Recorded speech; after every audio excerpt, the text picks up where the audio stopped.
नमस्कार दोस्तों, आपका स्वागत है अपने चैनल मास्टरिंग एफएनओ में। हम लोग डिस्कस करने वाले हैं कि निफ्टी कल के दिन पे कैसा परफॉर्म करने वाला है और किस लेवल पे चीजें दिख के आ रही है निफ्टी में एक्टिविटी होते हुए। अगर आप इस चैनल पर नए हैं तो प्लीज चैनल को सब्सक्राइब कर लीजिए, वीडियो पसंद आए तो लाइक कीजिए एंड अपने दोस्तों के साथ में शेयर भी कीजिए। डिस्क्रिप्शन में मैंने टेलीग्राम का लिंक डाल दिया है, आप मेरे फ्री टेलीग्राम ग्रुप पे ज्वाइन कर लीजिए। जहाँ पे कुछ अपॉर्चुनिटी दिख के आती है किसी स्टॉक्स वगैरह में, तो मैं वहाँ पे बताता हूँ कि क्या कहाँ पे अपॉर्चुनिटी डेवलप हो रही है। तो सबसे पहले हम लोग देखेंगे निफ्टी का। लास्ट टाइम जो है ये अक्टूबर 2024 में यहाँ पे निफ्टी ऑल टाइम हाई लगाया था और इसी ऑल टाइम हाई के लेवल पे वापस मार्केट पहुंच चुका है। बट पिछली बार जो मार्केट पहुंचा था और इस बार जो मार्केट पहुंचा, इन दोनों में एक मेजर डिफरेंस है और वो डिफरेंस जो है वो प्राइस एक्शन में दिख के आ रहा है। तो क्या हमारा निफ्टी जो है यहाँ से वापस से नीचे गिर जाने वाला है? जैसे लास्ट टाइम देखेंगे, ये वीकली टाइम फ्रेम पे अगर मैं देख रहा हूँ तो लास्ट टाइम जो था, जब ये ऑल टाइम हाई को टच किया था, उसका तो एक बहुत ही बड़ा रेड कैंडल बना था। पूरा ये जो वीक का जो था आप देखेंगे, काफी बड़ा रेड कैंडल बना था, जो कि ऑल टाइम हाई से सीधा निफ्टी को वापस जो है 25,200 के नीचे ला के ढकेल के रख दिया था। तो क्या ये सेम चीज जो है वो कंटिन्यू होने वाली है यहाँ पे भी? जो यहाँ पे जो लोग भी बाई करके ट्रैप कर जो बाई करके यहाँ से आगे लेके गए हैं, उनको निफ्टी ट्रैप करके यहाँ से सबका जो है वो एसएल हंट करने वाला है क्या एक बड़े रेड कैंडल से? हम इस चीज को समझने की कोशिश करेंगे कि क्या एग्जैक्टली मार्केट में प्राइस एक्शन जो बना है उसमें क्या है, क्या क्या आगे के लिए क्या रखा हुआ है। तो सबसे पहले आपको एक प्राइस एक्शन की कंसेप्ट यहाँ पे क्लियरली आपको दिखा देना चाहूंगा। वो ये है कि पिछली बार जब निफ्टी पहुंचा था इस जगह में और इस बार जो पहुंचा, इसमें एक मेजर प्राइस एक्शन का डिफरेंस है। वो ये है कि पिछली बार जब मार्केट यहाँ से देखेंगे कि इस जब पर्टिकुलर 24,800 से मार्केट निकला था, तो सीधा ये 26,260 के लेवल पे पहुंचा था, राइट, ये वीकली बेसिस पे। और इस बीच में कोई भी प्राइस एक्शन ऐसा सपोर्टिव प्राइस ऐसा नहीं था कि वहां पे मार्केट जो है वो थोड़ा सा रिट्रेस लिया, नए बायर सेंटर हुए एंड देन प्रॉपर वापस से प्राइस एक्शन बना के ऊपर लेके गया। ये क्या था कि ये बहुत हैवी लेवल पे जो एक साथ वो गया मार्केट, वहां से क्या हुआ कि लास्ट टाइम में, इसलिए यहाँ पे सेलर्स जब गिराए तो जितने भी यहाँ पे बायर्स थे सबका एसएल जो है प्रॉपर में हंट हुआ, है ना? प्रॉपर हंट हुआ। इस बार के प्राइस एक्शन में अगर आप देखेंगे, इस बार भी ऑल टाइम हाई पे पहुंचा हुआ है। लेकिन क्या है कि इस बार के प्राइस एक्शन में अगर आप देखेंगे तो प्रॉपर वे में निफ्टी जो है, जैसे यहाँ से नीचे जो अगर मान लीजिए 24,800 इस लेवल से अगर ऊपर निकला, तो 24,800 से ऊपर जाने के बाद से 25,600 तक गया। फिर वहां से देख रहे हैं कि वो वापस ऑल टाइम हाई के पास एक बार टेस्ट करने के लिए आया, है ना? फिर वहां पे थोड़ा सेलर्स आए, फिर क्या हो गया कि सेलर्स यहाँ पे उसको नीचे दबा नहीं पाए, है ना? 9 वीकली बेसिस पे 9 EMA के ऊपर में, जो ब्लू लाइन है 9 EMA, तो 9 EMA के ऊपर में वापस सपोर्ट लिया एंड देन वापस इस बार वापस से ये ऑल टाइम हाई के पास में पहुंचा हुआ है, राइट? तो इस बार के जो प्राइस एक्शन में अगर आप देख रहे हैं कि यहाँ पे जो प्राइस एक्शन बना था वो एक स्ट्रेट लाइन में डायरेक्टली लेके गया था। इस बार जो प्राइस एक्शन बना है वो हमको क्या बोल रहा है, यहाँ पे ऐसे लेके प्रॉपर जो है वो एन पैटर्न बना रहा है, देख रहे हैं? ये एन पैटर्न बना रहा है यहाँ पे। तो इस बार का जो प्राइस एक्शन बना है निफ्टी के अंदर में, वो बेटर प्राइस एक्शन बना हुआ है। वो एक नए ऑल टाइम हाई को निफ्टी टच करने वाला है, इसका इंडिकेशन दे रहा है। ठीक है। अब इसी चीज को अगर आप डेली बेसिस पे एनालाइज करने की कोशिश करेंगे कि डेली बेसिस पे निफ्टी में क्या किस टाइप का पैटर्न देख के आ रहा है, तो अगर आप देखेंगे कि कल के दिन पे जो निफ्टी था यहाँ पे एक प्रॉपर बहुत बढ़िया कैंडल बनाया था, राइट? यहाँ पे अगर आप देखेंगे 9 EMA प्रॉपर सपोर्ट करके एक अच्छा खासा ग्रीन कैंडल बनाया था। तो वो पता था कि मार्केट आज के दिन पे पर्टिकुलर, और ये टॉप के पास में बंद हुआ था, तो ये पर्टिकुलर जो जोन था यहाँ पे बंद हुआ था, तो ये कहीं ना कहीं ये था कि इसको आज के दिन पे तोड़ेगा। आज के दिन पे इसको अच्छा खासा जो है वो पॉजिटिव मोमेंटम के साथ, गैप अप के साथ में तोड़ने का उम्मीद था कि, और वैसा ही हुआ। अभी मार्केट जो है गैप अप ओपन हुआ था, राइट? लेकिन इसमें क्या होता है कि अब आगे जो है यहाँ पे कल के दिन पे एग्जैक्टली क्या होने वाला है, तो इसको अगर आपको एनालाइज करना है तो सबसे पहले हम लोग इसको क्या करने वाले हैं, थोड़ा सा इस चार्ट को और बड़ा कर देते हैं ताकि क्लियर वे में दिखना चालू हो जाए। तो अगर आप देखेंगे कि यहाँ पे प्राइस का जो पैटर्न देख के आ रहा है, प्राइस का पैटर्न में निफ्टी यहाँ पे ओपन हुआ, नीचे आया, फिर ऊपर गया और ऊपर से सेलर्स ला के यहाँ पे क्लोज किए, राइट? इस पर्टिकुलर जोन पे क्लोज कर दिए। यहाँ पे शुरू हुआ था, यहाँ पे क्लोजिंग हो गया। तो अब यहाँ पे अब अगला जो आपका जो कल का दिन होने वाला है, तो देखिए निफ्टी एक दिन पहले भी यहाँ पे अच्छा खासा मूव किया है, ठीक है? यहाँ पे भी अच्छा खासा मूव मूव किया है।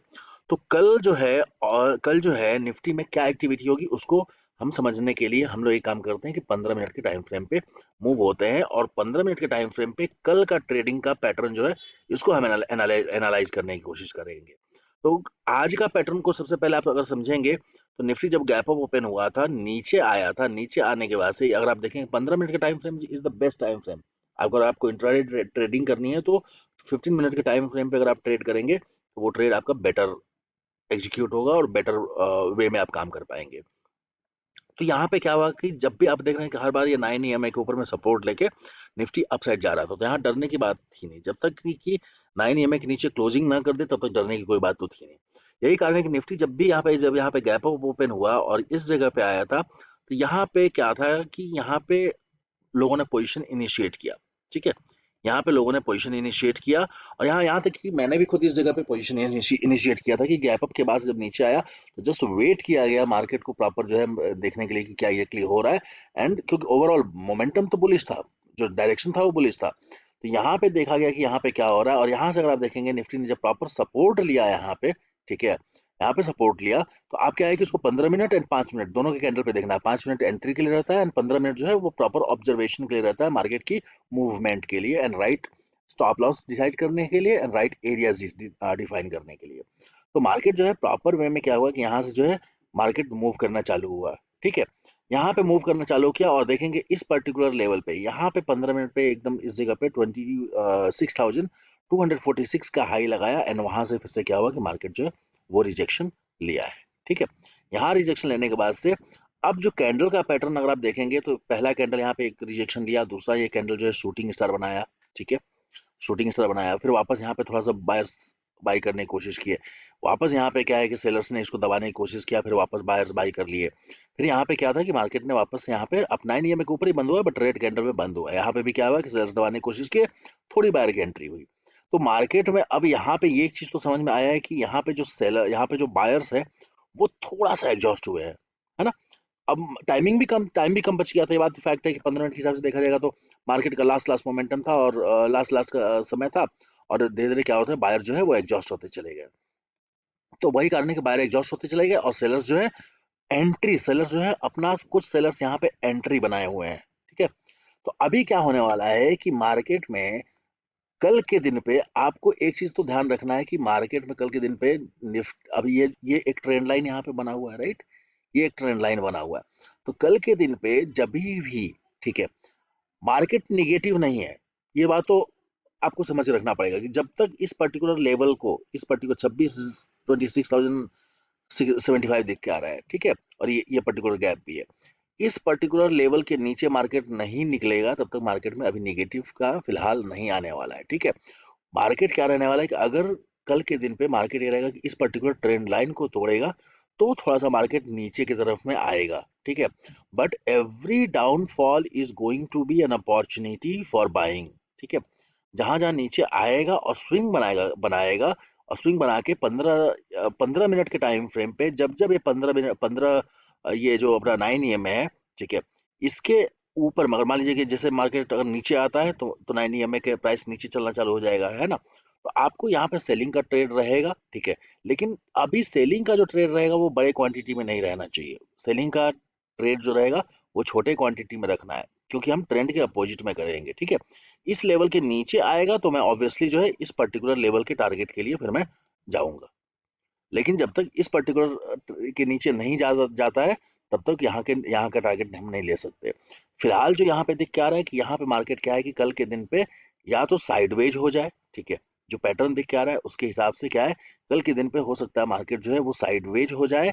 और फ्राइडे है कल के दिन पे, तो फ्राइडे को अक्सर क्या होता है कि मार्केट में या तो अगर मार्केट पूरे वीक भर मूव नहीं किया रहता है तो फ्राइडे के दिन कभी भी आप नोटिस करेंगे कि बहुत बड़ा मूव आता है, क्योंकि उस दिन मार्केट पार्टिसिपेशन क्या है ना कि बहुत सारे सारे लोग हैं वो नहीं करते हैं। ठीक है, और क्या रहता है कि वैसे में अपॉर्चुनिटी मिल जाती है बड़े बड़े जो प्लेयर्स हैं उनको एक डायरेक्शनल मूव में लेके जाने के लिए। तो जब कोई बड़ा मूव नहीं आता है, अगर मान लीजिए पूरे वीक भर में बड़ा मूव नहीं आया तो वहाँ पे बहुत सारे जो रिटेलर्स रहते हैं उनका एसएल जो है वो पूरे वीक भर में अपना अपना एसएल वो देते रहते हैं और एसएल देके उनका क्या होता है कि अच्छा खासा कैपिटल जो है वाइप आउट हो जाता है।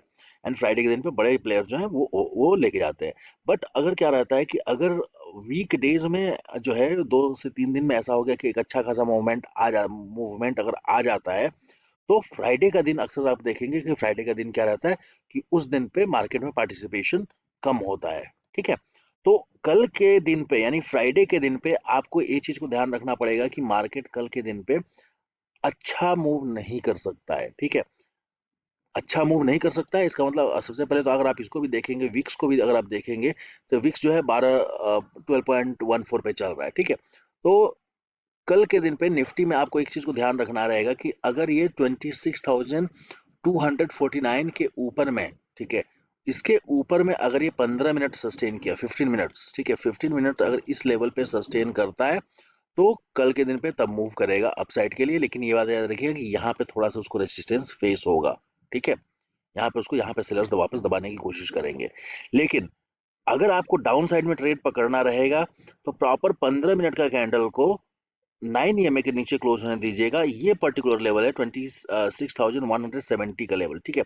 26,170 का जो लेवल है, इसके नीचे अगर मार्केट जो है वो आता है तो एक छोटा सा जो है स्कैल्पिंग जो है वो आपको नीचे के साइड में 26,100 के लेवल के लिए, इस लेवल के ये पर्टिकुलर जो लेवल दिख रहा है ना यहाँ पे 26,120 के रेंज के आसपास, तो यहाँ पे 50 पॉइंट का आपको यहाँ पे एक अपॉर्चुनिटी मिलेगी स्कैल्पिंग करने के लिए छोटे क्वांटिटी के साथ में, ठीक है। और ये फर्स्ट टारगेट रहेगा और फिर ये सेकंड टारगेट रहने वाला है इस जगह पे, ठीक है। लेकिन मार्केट जो है यहाँ से फिर वापस से मुड़ सकता है। तो मार्केट को पर्टिकुलरली क्या रहने वाला है कि आपको 26,170 के लेवल पे मार्केट को ऑब्जर्व करना है कि क्या करने वाला है। इसका बेसिक सिंपल तरीका जो कल ट्रेड करेंगे उनके लिए मैं बता देता हूँ कि आप लोग एक काम करिएगा कि कल 15 मिनट का कैंडल जब भी ओपन होगा, ठीक है, तो जो भी 15 मिनट का कैंडल होगा उस 15 मिनट के कैंडल का हाई और लो को मार्क कर लीजिएगा, ठीक है। जो भी 15 मिनट का कैंडल रहेगा यानी कि आपको 9:15 से 9:30 का जो कैंडल रहेगा उसका हाई एंड लो आप मार्क कर दीजिएगा, ठीक है। मोस्ट प्रोबेबली ज्यादातर समय मार्केट को आप देखेंगे कि इस पर्टिकुलर 15 मिनट का जो टाइम फ्रेम रहेगा कल इसी रेंज में मार्केट घूमेगा।